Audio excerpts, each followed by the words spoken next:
Equity Group. Thanks for tuning into our Facebook Live. Right now I'm with Dee Shelton at the Greensboro Fire Department, and she's going to give us some really important info about fire safety during the hot summer months. She is head of fire education here, so she's going to give us some really important education about hot summer months, fire safety, and also kitchen safety, which, as you know, is really important. It's about 34%, is it? Of calls. 34% of our call volume happens in the kitchen. Yeah, so there are things that people don't know about as far as the hazards and safety, precautions, all of that. So we're going to take a look into that. So here we go. Take it over, Dee. So, and I've been out with the post office this week. I've hit all 5 of the post offices in the city this week, talking to mail carriers about heat prevention, heat illness prevention, signs and symptoms, what to look for, and how to prevent it, which is most important. But then if it happens, you know, what are the things we can do to treat it, especially if it's a thing that EMS needs to be there. This is, I'll let Austin kind of zoom in on this. This is the post office's little pictogram that they use. And I was really impressed when I got there. A little closer. Yeah. So I was really impressed when I got there because they already had this hanging around their neck with their ID badges, so they are fully aware, so that's good. But they're out in it every day. We are not necessarily. So we need to know about heat exhaustion, heat stroke, some of the things that you're looking for, as it says on here, is being, if you're faint or dizzy, excessive sweating, if you're really starting to feel like I'm not as strong or I'm not able to do as much as I've been, that's a key thing. Your body temperature, when it starts to rise, normally all of us are around 98.6, some a little lower, some a little higher, but typically when we start to get above 100 degrees, we're getting into a danger zone. So anything above 103 degrees, that's going into heat stroke. So we want to make sure that we're keeping aware of all the things that you saw on here. So for heat exhaustion, it was faint or dizzy, excessive sweating, cool pill, clammy skin, nausea or vomiting, rapid weak pulse, and muscle cramps. On the other side of that, the heat stroke, we have the throbbing headache. So it's gone from just minor to like it's really booming. No sweating. If you've stopped sweating and we're out in this temperature, there's an issue.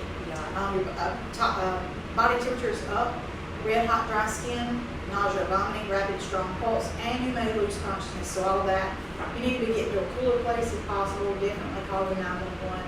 Try to cool off.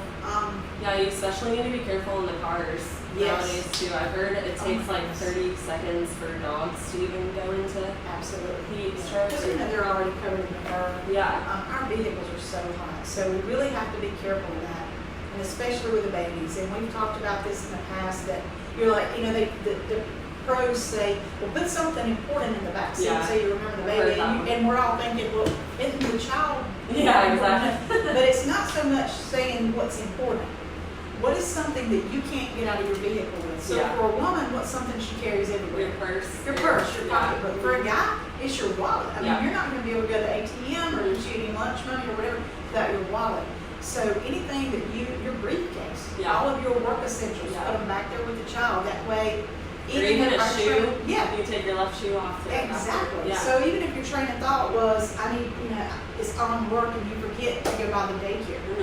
When you get to work and you go to the back seat to get your work essentials, well, oh my God, I forgot to go to the daycare. You know, so it happens. And it happens because we all get all tied up in our thought process. So that's some things.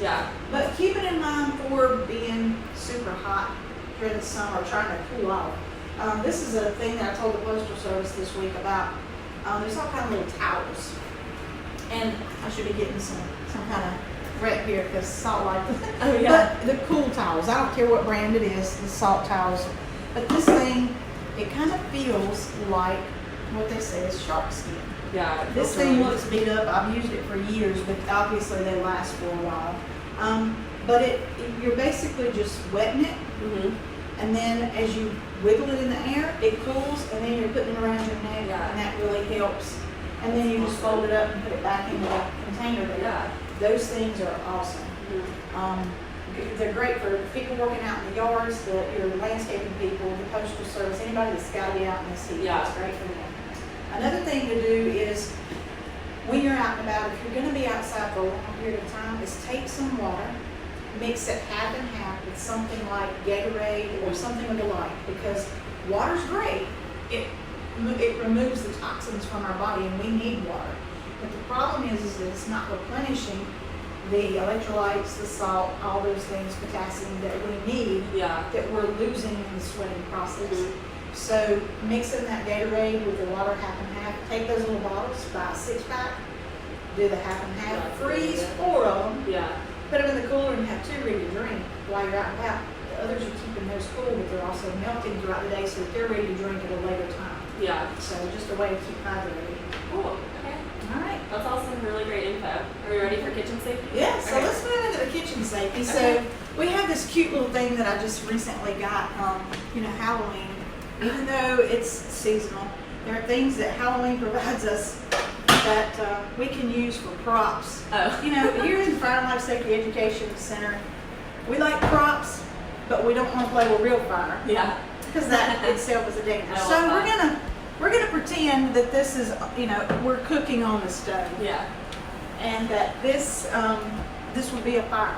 You've turned around, it's on fire. So how would you put that out? Honestly, I'd probably go into shock and start blowing or pour water on it. That's all wrong. So water is it's gonna be volatile with that. Because what is water? Cold. What's this? Hot. So what are they gonna do? Flash. We've got a mix, just like with the turkey fires that we showed Thanksgiving. So with this, what you want to do is have a lid that fits. So we're gonna put a lid on it. Then we're gonna turn the burner off. You put the lid on it first because that's going to hold down. You don't want to reach through the flames. So we're taking away the oxygen, which is fire needs that to survive. And then we're going to take away the heat by turning the burner off because fire needs heat too. It's a fire tetrahedron. It needs oxygen, fuel, and heat. Totally makes sense. And then it creates, if it's put together perfectly, it creates the chemical chain reaction. So that being the tetrahedron. So we've just taken away 2 things. Do we need to move it? No, it's probably hot. So because if we move it, we could spill it.